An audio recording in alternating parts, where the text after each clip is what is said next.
Hey everyone, I'm about to take my shot, and I just realized that I am down to my last needle.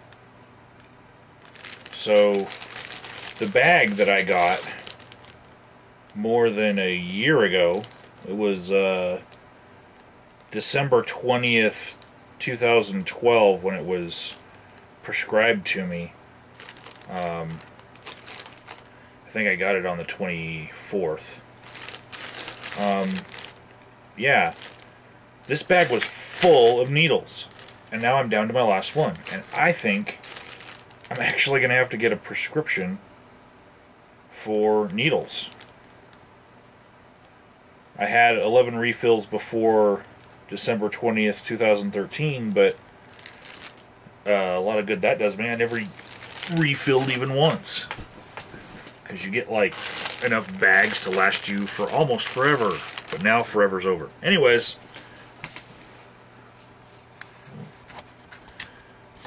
There was a little dust on my lens.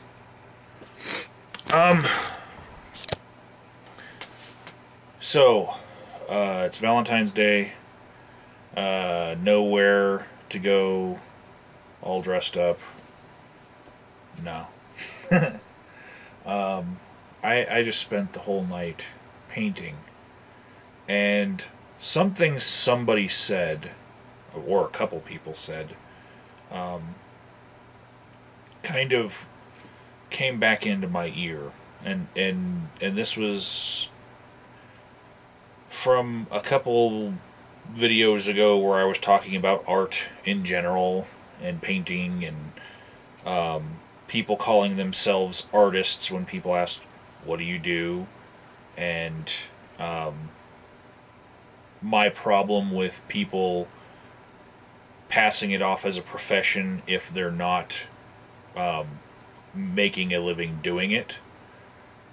Because I feel like it's understood in the question, what do you do? It's what do you do for a living, not what do you do as a hobby that takes up most of your time and you don't do it for a living. But I suppose in certain circles, when you're in certain groups, people can ask, what do you do? And have it mean something different. In certain circles, people might ask, what do I do as far as my position in the movement, which is atheism. And I'm the vice president of the Freethinkers of Colorado Springs, and I'm a member of the Pikes Peak Skeptic Society, which doesn't have board positions like that, but I like them too. And I do a YouTube channel. So I do that, I guess, but the YouTube channel makes me, I don't know that I'm allowed to say, but I can say, I think, that I get a payout every 3 months. And if you know anything about the structure of that, then you know how much I'm making. Well, you could just go to Social Blade and look up anyone. So, not that much. So, yeah. The reason why I was thinking about something someone said, it came up a few times, but the only person that I'm going to name is Robert Wallace, because all the other people were shit-stained parrots. And they were just parroting what he said, especially fuck Raoul. So, as I remember it, Robert said, if I consider myself an artist, why don't I try putting my paintings in a gallery? See if a gallery will accept them. You know, that would be another measure of whether or not somebody is an artist. Not just if they sell their paintings, like I was saying, like artist as a profession, but artist as in people who judge art all the time, basically the PhDs of art who then become gallery directors. If they like my art, then I'm an artist. And not an artist as a profession, but an artist is like being able to use the word in a different context, but in a context that would separate these kind of artists from these important artists. So, to start with, the first gallery that I ever hung any of my art in was Cafe Corto, which is a coffee shop / art gallery on, it's not Bijou, it's the street south of that, Kiowa. And they require, if your stuff sells, that 70% of it go to charity, and then you don't make a lot of money off of it, but you get enough back that you could possibly purchase new materials to paint again, or do whatever art that you do, because they take mixed medium as well. And they have gotten a little bit more selective because they have regular selling clientele that, like, everything they put in there, after a while it'll sell. And they basically have a backlog. It's not so much that they're picky, it's just so many people have heard about that place and that you can hang your art for sale in a gallery. So I did that. And I learned about them because the Occupy movement started having meetings in Cafe Corto's gallery. So I learned about them in 2012. Anyways, the next place I hung my art, I learned about from a more accomplished painter named Timothy Semple, and that place is Suga's. And they aren't as picky, but you have a lot shorter time that your stuff will hang, and then if it doesn't sell, if it doesn't move, they like to have their art change out all the time. So, like, you hang it, 2 weeks later, you got to go pick it up. You know. And what's weird about their gallery is it's Suga's is also a cafe and, like, eatery where you walk in and there's all of these origami birds hanging from the ceiling, like on strings.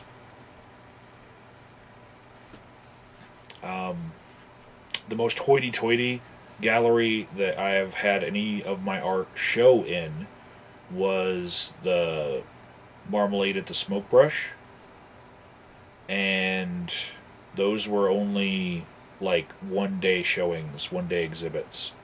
I've never been in an installation where my stuff would hang in a place where it's not for sale. Yeah, I guess it just never occurred to me as a goal, because I make art to sell it. I make art to have a conversation with the person that buys my art. So the idea of giving my art to a place that doesn't have it for sale for any sort of consignment term at all is kind of foreign to me. You know, it's like, the fuck would I do that for? I don't know how many minutes we are into this video, but sorry if you were missing that part of the video. Some people, they like regularity.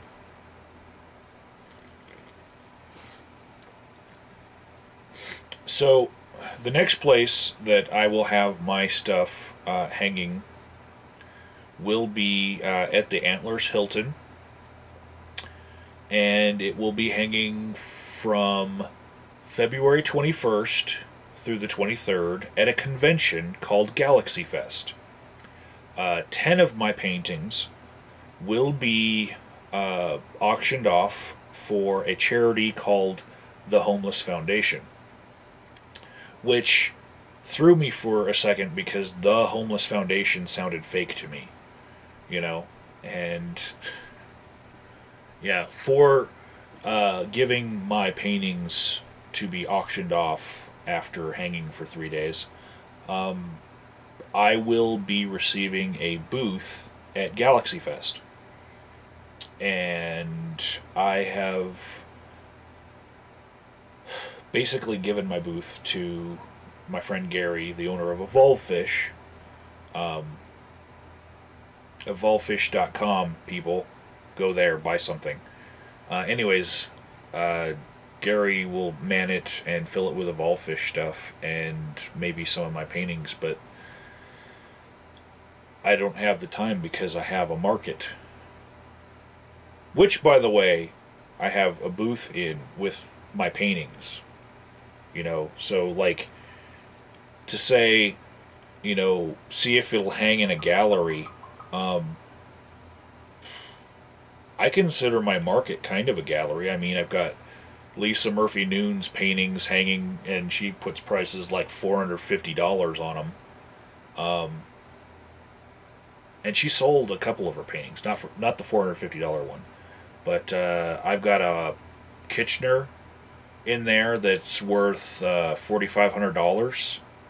I've got Remy, who wheat pastes his art all over the city, and people come in and they recognize as Jimi Hendrix, you know, because he goes to Kinko's and reprints it and pastes it on the back of city buses. I got Amanda King, who's of the same style and mindset of me, you know, paint and sell. And most of her paintings don't come into the market to hang on her wall. She does direct sales and outsells me. And I'm going to say boob effect, because she will paint like flowers, and some guy that she plays a MMORPG with will buy it for $100, and that sucks that I can't do that. I wish I had painter boobs, because 2 days ago I made a sale of Carl Sagan and Darwin, 2 paintings, and made $60. And that was to a friend. So that's about like the only friend painter boobs I have. I don't think I'm ever going to get to a $100 sale. Former Congressman Dennis Upwan will be purchasing a larger version of a painting I've already done before of Nikola Tesla, because he's making a community radio station, and he wants a painting for their yearly Nikola Tesla dinner. Tesla actually lived in Colorado Springs for a little while, but I think they make more of it than really is warranted, because he left Colorado Springs too. You know, he moved here for a while and left, went back to New York. But I think because of the size of it, I might command a little bit more price, because it's 16 by 20, which is a little bit bigger than I normally do. I normally stick to 11 by 14s and 8 by 10s, because I'm using the Woolworth model of art, the Andy Warhol / Woolworth of nickel and dime them to fucking death, because I'm in it for making people happy and making money. And today, more important than fucking galleries, today, my new friend Kyle, who has a comic strip in Skeptic Magazine, his comic is carbon dating. I just gave him a shout out, like probably 2 videos ago on this channel. I painted him and his wife and posted it to Facebook, and they were happy. I got a like, and they're gonna come pick it up. So he's a type of artist who liked my art. So yeah. But if by gallery, somebody who says, "Well, I'm not an artist because I haven't been in a gallery. I'm not a serious artist." If you mean like the Museum of Modern Art, well, that would be like winning the lottery. You know, how many people are actually in that museum, and how many people are on the planet? You know, and I venture to say that there are more legitimate artists on the planet than there are people who have any art in the Museum of Modern Art, in the Smithsonian. Although the Smithsonian's pretty big, but it has a whole bunch of dead artists' art in it. So, yeah, it's. I think maybe uh, after I get tired of what I do, which doesn't seem likely because I literally painted 20 paintings today. And I will sell each one for at least $10. But I literally did 20. My favorite one was Han Solo trapped in carbonite. Um, you know, 20. That means I like what I'm doing. I would have stopped if I didn't like what I was doing. I would have been like, fuck this shit.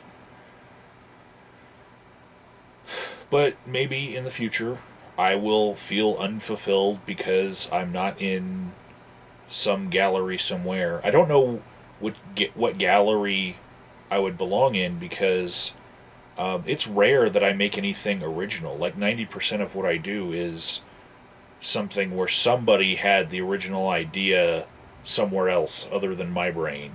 You know, if somebody asks me for a Batman and I paint Batman, even if Batman's in a different pose than he's ever been before, or if they want to spread eagle Batman, you know,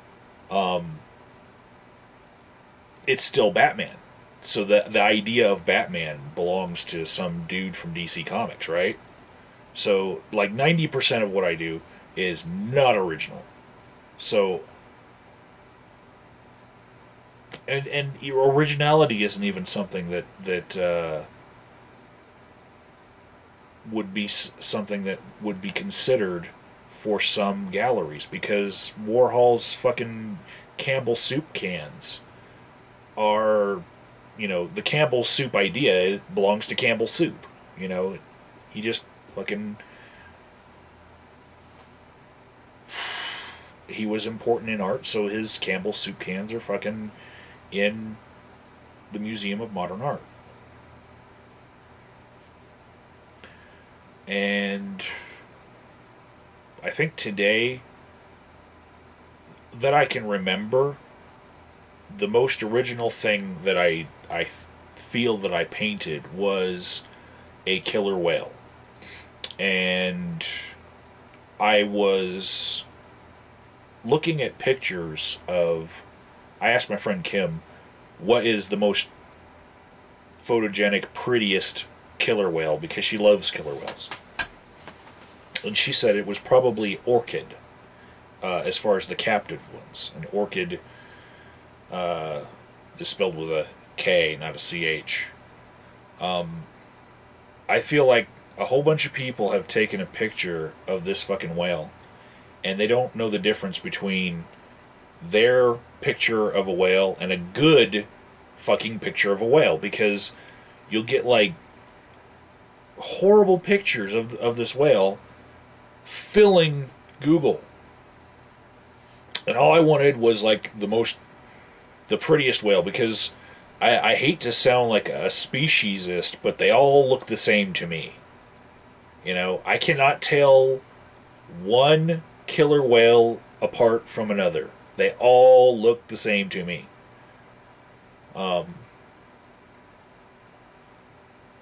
So I paint this whale today, and it's basically an amalgam of all the whales that I was looking at. And I don't know, like, when I Googled orchid, I don't know that when I was looking at killer whales that any of them were orchid. Because, fuck, they're killer whales. They all look the fucking same. So I feel like that one is more original because it just basically is an unidentifiable to me killer whale. It's a killer whale, but I couldn't tell you, like, it's this killer whale because it has this feature different from the other killer whale. They all look the fucking same. So, that one was original. But let's say the Tesla that I did for Dennis Up One, not original. Somebody took a couple photos of the guy way back when, and it's the iconic image that everyone expects to see when you paint Tesla. It'd be like there's 3 or 4 pictures of Einstein that somebody would recognize as Einstein. You know, Einstein with his tongue with his tongue stuck out would be probably the best one to paint because people would recognize it.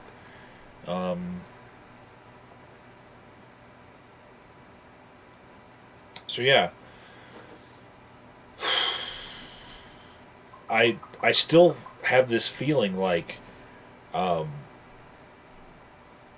would not be accepted in a museum because most of my art is unoriginal because I'm trying to please the consumer, and there is no extenuating circumstance that would get me around the originality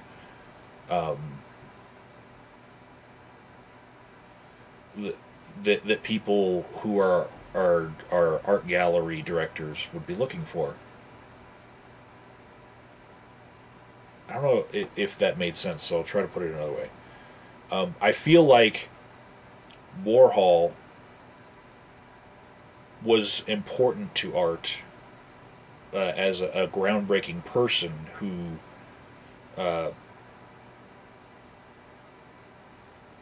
in the way that he painted things, and Norman Rockwell as well.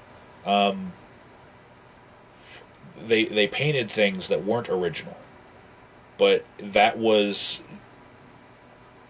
groundbreaking, I guess, for them to do that, and that's why, like, they are revered. But now that that ground's been broken, it's not necessarily a big deal for me to do that same thing, or not even achieve what they did. I don't make art that's anywhere near as good as theirs.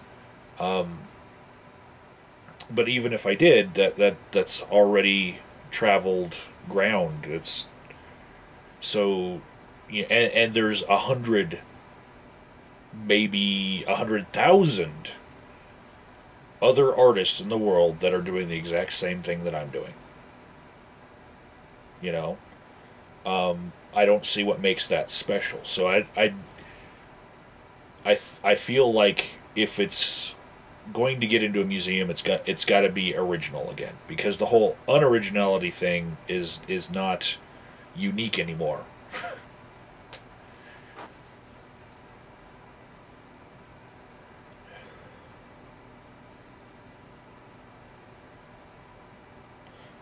Or I could become semi-famous for something else and then put my paintings in a museum, because that seems to be one way that people do it. Or I could claim that my brother's dog painted it,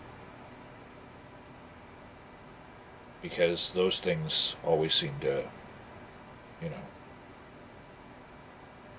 Or I could like spill some paint and have it form the picture of the Virgin Mary, and then I'm pretty sure that would get enshrined somehow after I sold it on eBay. Do do cathedrals count as art galleries? Some of the best art is in them. I could be hung right up next to that piece of toast with Jesus' face on it. On the Cheeto Jesus. Well, anyways, I'm going to spend the rest of my Valentine's Day watching House of Cards. Because the new season's out. And it's a fucking good show.